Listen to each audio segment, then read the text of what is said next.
यशवंत सिन्हा विपक्ष की तरफ से राष्ट्रपति उम्मीदवार हैं और वो अब पूरे देश में घूम घूम कर अपने लिए विपक्षी दलों से समर्थन जुटा रहे हैं। शुरुआत ममता बनर्जी ने की थी, क्योंकि यशवंत सिन्हा टीएमसी में थे, उनका इस्तीफा हुआ और फिर वो उम्मीदवार बने विपक्ष के। हालांकि अभी तक जो आंकड़े हैं उसके अनुसार एनडीए की द्रौपदी मुर्मू, जो कि एक आदिवासी महिला हैं, उनका राष्ट्रपति बना जाना बिल्कुल तय है और उनको बहुमत के लिए जो 50% से अधिक वोट कीमत चाहिए, उससे कहीं ज़्यादा उनके पास समर्थन है। तो यशवंत सिन्हा जी को भी ये बात पता है कि उनको जीत मिलना नामुमकिन है, लेकिन उसके बावजूद भी वो पूरे देश में घूम रहे हैं।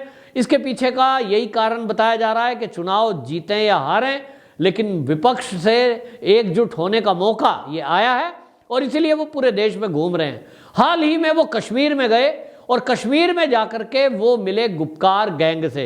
ये जो गुपकार गैंग है, इसमें पीडीपी, महबूबा मुफ्ती, फारूक अब्दुल्ला और कम्युनिस्ट पार्टी, मार्क्सवादी कम्युनिस्ट पार्टी और एएनसी के लोग गुपकार में जाकर के मिले। वहां यशवंत सिन्हा ने एक ऐसी बात कह दी जिस पर लोग हंसी मजाक उड़ा रहे हैं। उनको लग रहा है कि यशवंत सिन्हा आप चुनाव जीतने के लिए इस तरह की बात करेंगे, ये तो किसी ने सोचा ही नहीं था। उन्होंने वहां संबोधित करते हुए लीडरों को ये बोल दिया कि फारूक साहब, महबूबा मुफ्ती समेत यहां जितने मौजूद हैं लोग हैं, हम लोगों से बड़ा देश में कोई देशभक्त नहीं है। और इसी बात को लेकर सोशल मीडिया पे यशवंत सिन्हा का मजाक बनाया जा रहा है कि ये नेता जो इतने सीनियर है, कभी आईएएस रहे और भारतीय जनता पार्टी ने इनको केंद्र में मंत्री बनाया, आज ये इस तरह की बातें कर रहे हैं कि इनको पता है कि ये जीतेंगे नहीं, लेकिन वोट लेने के लिए इतनी चाटुकारिता कि वो महबूबा मुफ्ती, फारूक अब्दुल्ला को और गुपकार गैंग जो वहां बैठा है उसको ये कह रहे हैं कि इनसे बड़ा देशभक्त पूरे देश में नहीं है। तो फारूक अब्दुल्ला कौन है? फारूक अब्दुल्ला ने जो कहा था कि धारा 370 मोदी सरकार ने हटाई है, 35 से हटाई है, चीन की मदद से हम इसको वापस लाएंगे, ये बयान किसी देशभक्त का हो सकता है क्या? महबूबा मुफ्ती जो पीडीपी की मुखिया है, उन्होंने कहा था कि अगर मोदी सरकार ने धारा 370 कश्मीर में हटाई, 35A हटाया, तो यहां तिरंगा उठाने वाला भी कोई नहीं बचेगा। ये देशभक्ति है क्या? कोई देशभक्त ऐसा कह सकता है कि यहां कोई तिरंगा उठाने वाला नहीं बचेगा? हालांकि आपको बता दें, 15 अगस्त इसी साल 2022 में मोदी सरकार कश्मीर के अंदर हर घर तिरंगा योजना लॉन्च करने जा रही है। देखते हैं महबूबा मुफ्ती की बात ज़्यादा सुनते हैं कश्मीरी, या मोदी सरकार के आह्वान पर अपने अपने घरों में झंडा तिरंगा लहराते हैं।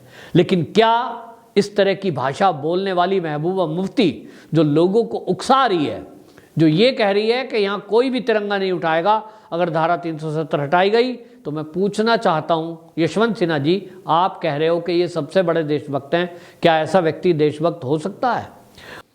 आप बुरहान वानी जो आतंकवादी था उसके पक्ष में बोले, फारूक अब्दुल्ला, महबूबा मुफ्ती, वो एक आतंकवादी था, हमारी सेना के ऊपर गोली चलाई थी, कितने ही लोगों की मौत के लिए जिम्मेदार था, और अगर वो मारा जाता है तो उसके लिए आंसू बहाना और सेना पर सवाल उठाना, ये व्यक्ति देशभक्त हो सकता है क्या? अफजल गुरु को जो फांसी की सजा हुई, उस फांसी की सजा पर आपने जिस तरह से बयानबाजी इस फारूक अब्दुल्ला और महबूबा मुफ्ती ने की, जिस तरह से मार्क्सवादी कम्युनिस्ट पार्टी के लोग जो कश्मीर के नेतागर्दी करते हैं इन्होंने की, क्या ये एक राष्ट्रवादी विचारधारा है? क्या एक राष्ट्रवादी बोल हैं? तो फिर यशवंत सिन्हा, इनको आप देश का सबसे बड़ा देशभक्त बता रहे हो, सवाल तो अब आपके ऊपर भी उठ रहा है। आपको राष्ट्रपति बनने के लिए अगर वोट चाहिए तो वोट मांगिए अपने मुद्दों पर।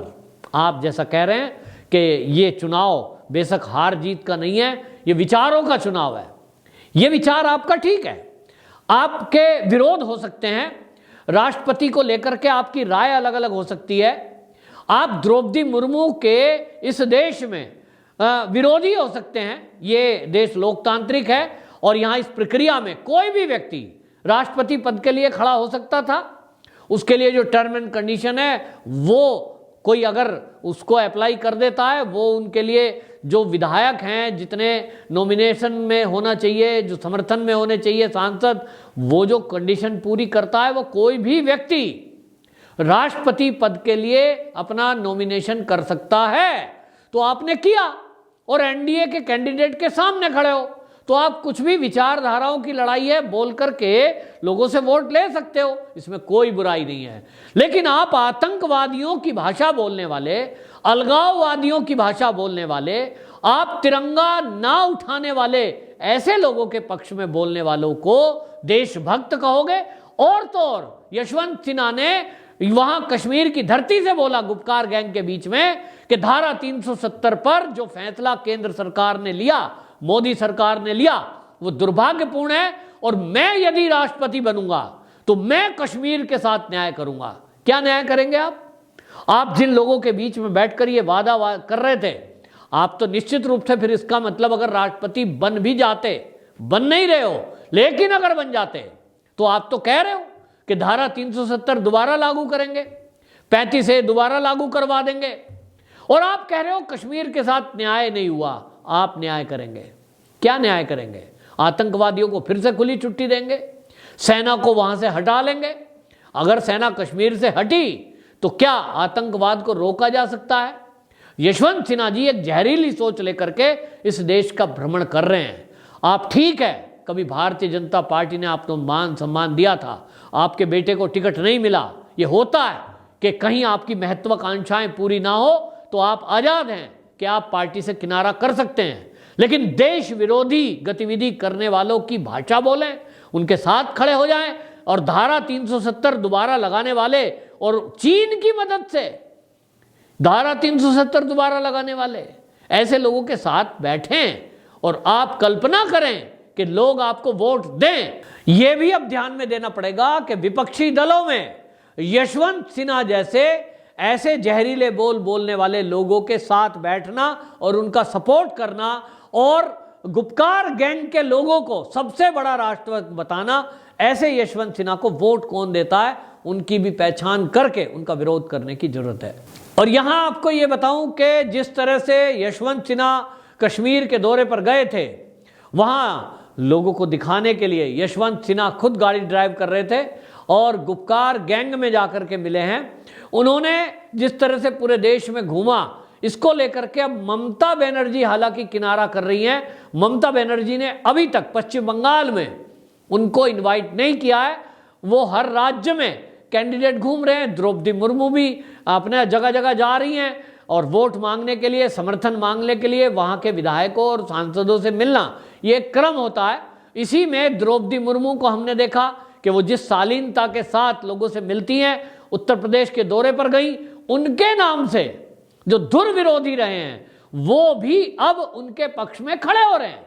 क्योंकि अब अगर यशवंत सिन्हा की माने, जैसा उन्होंने कहा कि ये मानसिकता की, ये विचारधारा की लड़ाई है, निश्चित रूप से ये विचारधारा की लड़ाई है। एक तरफ द्रौपदी मुर्मू है कि जो एक गरीबी से उठी हुई, जंगलों में पली बड़ी वो महिला, और वो फ्री में लोगों को पढ़ाती थी ताकि फ्री में लोग शिक्षित हों। उन्होंने शिक्षा के क्षेत्र में ये योगदान दिया। संघर्षों से निकली हुई महिला, और महिला होते हुए वो जिस तरह से देश के लिए उन्होंने काम किया, एक विचारधारा वो है।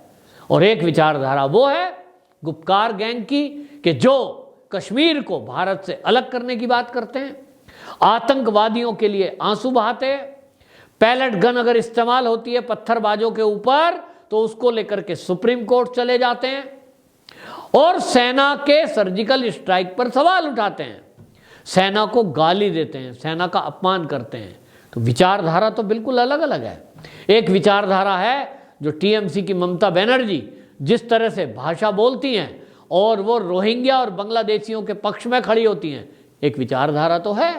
एक विचारधारा वो है जो एनआरसी ला करके, सीएए ला करके ऐसे घुसपैठियों को बाहर भगाना चाहती है, क्योंकि हमारे देश में वो 5 करोड़ घुसपैठिए आर्थिक रूप से और शारीरिक रूप से भी अटैक करने पे लगे हुए हैं। उनकी वजह से देश में जो नुकसान हो रहा है उसकी भरपाई कोई नहीं कर पाएगा। और इसलिए एक विचारधारा एनडीए की है, मोदी सरकार की है, भाजपा की है, जो ये तय करती है कि एक भी घुसपैठिए को हम देश में रहने नहीं देंगे। और एक विचारधारा विपक्ष की, चाहे वो कांग्रेस हो, चाहे वो टीएमसी हो, फिर चाहे वो गुपकार गैंग हो, इनकी विचारधारा है जो कहते हैं कि घुसपैठियों को हम बाहर जाने नहीं देंगे।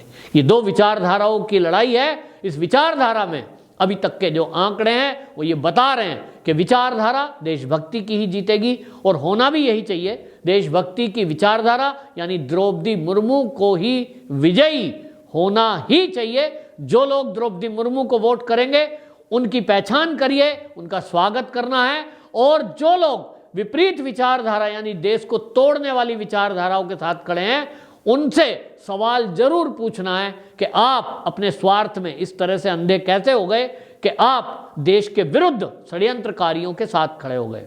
वंदे मातरम।